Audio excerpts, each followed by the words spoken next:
The Harry Potter show is in development, right? And so Chris Columbus, the director of the first two Harry Potter movies, Harry Potter and the Sorcerer's Stone, Harry Potter and the Chamber of Secrets, he's been quoted everywhere, misquoted, I should say. Oh my God, it's literally in almost every news source you could find. I only pulled up 3, but these are just 3 out of like every news source you can think of that is creating this headline of Harry Potter director like slams the show, asking what's the point. Like, it's crazy the point that all of these news sources are going for clicks so bad. But then if you go see the actual interview, and if you go to read the full quote, because only Deadline shows the actual full quote, if you go to all these other sources, they just show you like the one line where he says that.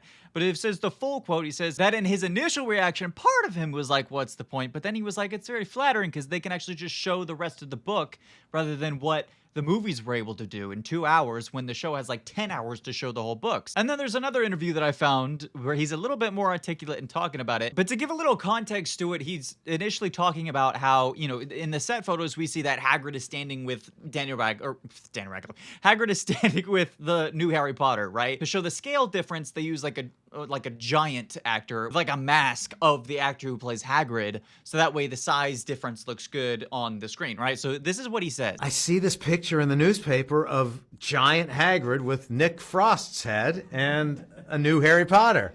But the wardrobe is exactly the same. It's very sort of touching, like they're not changing anything. So I guess the reason to make it is so you can do the entire book. So you get 10 hours to do it as opposed to 2, but it's very flattering that, because I thought, okay, they're doing a new Harry Potter. It's all going to look different. It's going to feel, it looks very much, it was deja vu all over again, which is fine. It's very exciting. It's exciting for me to see how they're going to pull off scenes that we didn't have an opportunity to film. And it sounds like he's very excited for Peeves in particular. He said it in a couple places. But the reason I just made this is because I've seen this everywhere. And it's like, if you just do a little bit of research, this is not...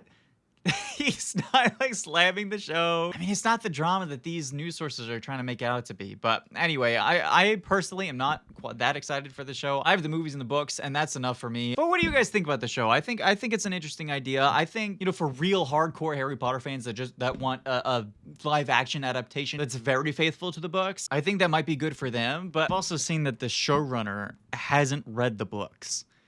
So, I don't know. And he's not very into, you know, one-to-one adaptations. So, I don't know. I don't know what to expect from the show so far. I mean, the set picture that we saw looked like what Chris Columbus said. It looked like a one-to-one of what we got in the movie. So, I don't know. I don't know what to expect. What do you guys think? Let me know down in the comments. If you like the video, subscribe, like, comment below. See you all in the next video. Goodbye.